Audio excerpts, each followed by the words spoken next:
देवताय नमः. ओम नमो ओंकारेश्वर ओम नमो देवता. ओंकारेश्वर देवताय नमः. ओम नमः शिवाय. ओम नमः शिवाय. अवधूत चिंतन श्री गुरुदेव दत्त. मंडळी, आज सोमवार.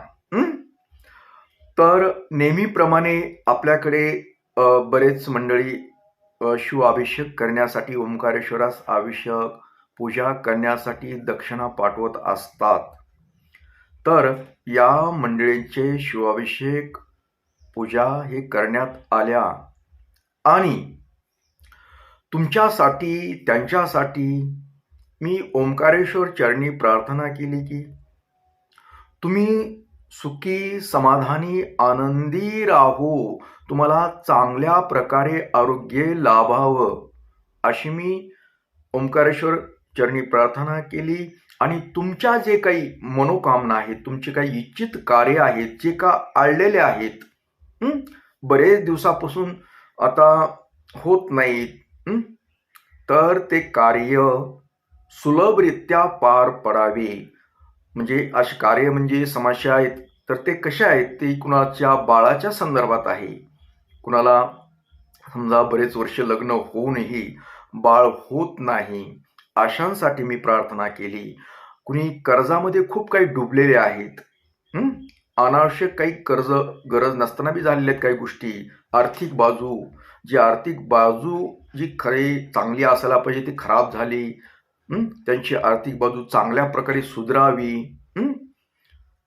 याकरता मी ओंकारेश्वर चरणी प्रार्थना केली. आणि बऱ्याच जणांची आपल्याकडे समजा वेगवेगळ्या समस्येसाठी प्रार्थना करण्यासाठी काही मेसेज, फोन वगैरे आलेले होते. त्यामध्ये कुणी आजारी आहे, त्या आजारी व्यक्तींसाठी त्याला चांगल्या प्रकारे आरोग्य लाभो याकरता मी प्रार्थना केली. कुणी समजा आर्थिक ह्याच्यामध्ये आर्थिक परिस्थिती सुधारत नाही, तर त्यांची आर्थिक परिस्थिती सुधारावी याकरता मी शंभूकडे प्रार्थना केली, त्यांची लवकरात लवकर आर्थिक परिस्थिती सुधारावी. बऱ्याच घरामध्ये काही समस्या आहेत, घरामध्ये सुख शांती नाही, आनंद नाही, अशा काही समस्या आहेत. याकरता सुद्धा मी ओंकारेश्वर चरणी प्रार्थना केली की त्यांच्या घरामध्ये सुख, शांती, समाधान, आनंद राहो, अशी मी ओंकारेश्वर चरणी प्रार्थना. अशा अनेक समस्यासाठी माझ्याकडे मेसेज वगैरे आलेले होते, त्याकरता मी आज सोमवार निमित्त प्रार्थना केली. तसं तर मी दररोजच करत असतो, मंत्र जप करत असतो तुमच्यासाठी. आणि मंडळी, आता मी जशी प्रार्थना करतो, कुणासाठी करतो प्रार्थना, हे एक विशेष आहे. ज्या व्यक्तींचा माझ्यावर पूर्ण विश्वास आहे, माझ्यावर श्रद्धा आहे, मी तुम्हाला वाटेन यांना महाराजाला अभिमान आहे. अभिमान म्हणा, काय 2 शिव्या दिल्या तरी चालतील, काही अडचण नाही. कारण काय, जिथं देव सुद्धा देवाची स्तुती केला, मंत्र म्हणजे काय, देवाची स्तुती करणे, देवाला प्रसन्न करून घेण्यासाठी आपण वेगवेगळी त्याची पूजा अर्चा बऱ्याच गोष्टी करतो. देव सुद्धा भक्तीला भुकेलेला आहे. मी तर माणूस आहे. ज्या व्यक्तीची माझ्यावर भक्ती आहे, ज्या व्यक्तींची, मला कळतं बरं का, तुम्ही ज्यावेळेस फोन करता, मेसेज करता, वर प्रत्यक्ष भेटता, त्यावेळेस मला ही आपल्याविषयी त्या व्यक्तीच्या मनामध्ये काय आदर आहे का, भक्ती का, श्रद्धा आहे का, या गोष्टी सुद्धा मला कळतात. मग अशा ज्यांची भक्ती माझ्यावर, ज्याची श्रद्धा आहे माझ्यावर, त्या व्यक्तीसाठी मी जास्तीत जास्त वेळ देतो. आणि विशेष म्हणजे आता मी महाशिवरात्रीपासून मी सगळ्यांना वेळ द्यायचं ठरवलेलं आहे. म्हणजे कामाचं स्वरूप सगळं बदललेलं आहे मी. तर ज्याची श्रद्धा, ज्याची भक्ती माझ्यावर, त्याने बोलून नाही दाखवायची गरज मला पडत. मला कळतं ते तुम्ही माझ्यावर किती विश्वास ठेवताय, किती श्रद्धा आहे तुमची, या गोष्टी मला कळतात. तुम्ही सांगायची आवश्यकता नाही पडत. मग ज्या व्यक्तींची माझ्यावर श्रद्धा आहे, भक्ती, त्या व्यक्तींसाठी मी रात्रंदिवस ओंकारेश्वर चरणी नतमस्तक होऊन प्रार्थना करत असतो. माझ्यावर जी श्रद्धाने, भक्तीने जे समजा दाखवतात, अगर त्यांच्या अंतर्मनातून मला जाणवतात, अशांसाठी मी माझं वेळेचं कुठलंही मी राखत नाही, झोपत सुद्धा नाही कधी कधी नीट. एवढं मी करतो. कारण समोरची व्यक्ती आपल्यासाठी आपल्यावर विश्वास ठेवून पूर्ण कार्य करते. मग आपण त्यासाठी करायला पाहिजे का नाही काही? माझ्या हातात काय आहे?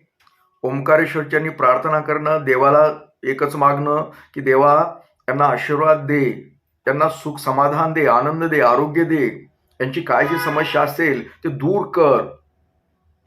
यासाठी तर मला स्वतःला काही नकोय. मला स्वतःला सर्व दिलंय ईश्वरानं. मी याच्या अगोदर पण सांगितलंय तुम्हाला, खरंच दिलेलं आहे. मला काहीच कमी नाही. मला मला मला जी अपेक्षा होतं ना, मला स्वतःला काही अपेक्षा होत्या त्या पूर्ण झालेल्या आहेत. मी माझ्या आत्मकथनामध्ये सुद्धा बऱ्याच गोष्टी सांगितल्या तुम्हाला. म्हणजे माझी इच्छा आता राहिलेली नाही तशी काही.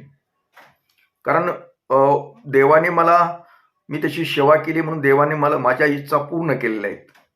मला आता कशीचे आता काही सुद्धा मी कधीच बोलत नाही, माझ्यासाठी काही बोलतच नाही. कारण देवाला कळतं याला काय गरज आहे ते देतं ते. या देण्यामध्ये कुठं काही असं नाहीच ना, भरपूर देतो, सर्व करतो. त्याच्यामुळं मला त्यांच्याकडूनची काही अपेक्षा नाही. फक्त करतो कोणासाठी तर त्यांच्यासाठी करतो, मी इतर गोष्टीसाठी करत नाही. आलं लक्षात? तर मी माझ्या वैयक्तिकच्या ह्याच्यात देवाला कधी मागायचं नाही, मागायचे संबंध येत नाही. ते अगोदर देऊन ठेवलेलं असतं. फक्त आता करायचंय काम कुणासाठी? तुमच्यासाठी. काम फक्त तुमच्यासाठी करायचंय. मग तर मी बोलतो ना की ज्याची श्रद्धा आहे, ज्याचा विश्वास आहे माझ्यावर, श्रद्धे न करता त्यांच्यासाठी मी रात्र दिवस मी करत राहणार आहे. त्याच्याबद्दल तुम्ही त्याच्यात कधी काही करायची गरज नाही.